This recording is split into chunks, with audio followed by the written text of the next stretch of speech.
कांग्रेस सांसद राहुल गांधी लगातार पिछड़े और वंचित समाज को आगे लाने की बात कर रहे हैं। इसके लिए वो जातीय जनगणना कराने का दबाव भी सरकार पर बना रहे हैं। मोदी सरकार जातीय जनगणना कराने से इनकार कर चुकी है, लेकिन कांग्रेस सांसद ने ऐलान कर दिया है कि हमारी सरकार आएगी तो हम जातीय जनगणना कराएंगे। तो आखिर क्यों जरूरी है जातीय जनगणना और क्या कहा राहुल गांधी ने, देखिए इस रिपोर्ट में। राहुल गांधी ने जातीय जनगणना का मुद्दा एक बार फिर उठा दिया है। ग्वालियर में भारत जोड़ो न्याय यात्रा के दौरान राहुल गांधी ने कहा कि देश में करीब 50% ओबीसी, 15% दलित और 8% आदिवासी वर्ग के लोग हैं, यानी कुल 73% आबादी इनकी है।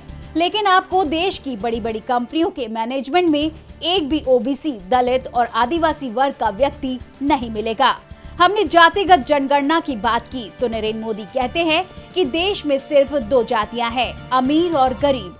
नरेंद्र मोदी नहीं चाहते कि देश की सच्चाई 73% लोगों को पता चल जाए कि किसकी कितनी भागीदारी है।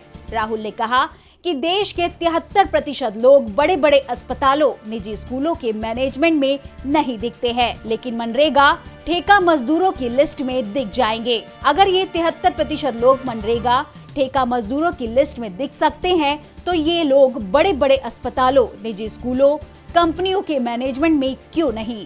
पहले सरकारी नौकरियां थी तो इन 73% लोगों को भागीदारी मिलती थी, अब सब कुछ प्राइवेट कर रहे हैं। राहुल गांधी ने कहा कि भारत जोड़ो यात्रा के बाद हमने भारत जोड़ो न्याय यात्रा शुरू की है। इस यात्रा में हमने न्याय शब्द जोड़ा है। हमने न्याय शब्द इसलिए जोड़ा है क्योंकि देश में जो नफरत फैल रही है उसका कारण अन्याय है।